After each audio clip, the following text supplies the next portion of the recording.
Lagad kita guys sa atong mga manok kasi yun makayang miluob dito sa ilang ituganan o atong paabot.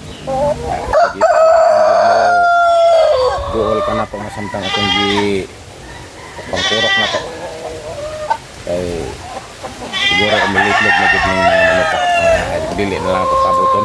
Kaya ato ra nga pagpasan nato gatag sila unya mama maka tugpa sila sa ilang gipang itlogan.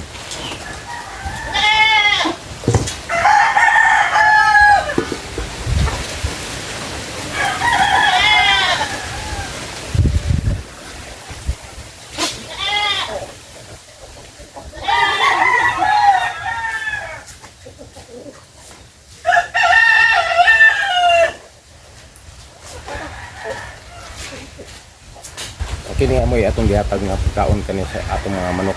Ang atong mga manok sayo kayong mo loob dito sa ilang itloganan. Buntag pa sayo, nanay da loob kanila ay itlog. May nakanindot ng mga pagkaon na guys kay magdala jud siya pagpaitlog sa atong mga manok. Tungod kay nga atong manok og kini mga pagkaon na tambok kayo. Ang dali jud sila makahatag og mga itlog. Importante jud sa manok nga nimo nga permi jud kining tambok.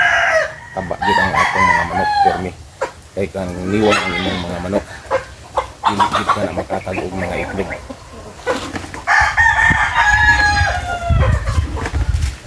O nga nang kamot kita nga ma-maintain jud nato ang katambukon sa lawas sa atong mga manok aron makatag pud kini og adlaw-adlaw jud nato mga itlog. Ay gani pud kay atong mga itlog pud nato nga na stock nato na dai ni kumpra. Kusong kayong may itlog guys para litunon tayo kay mga itlog man kini mga organic.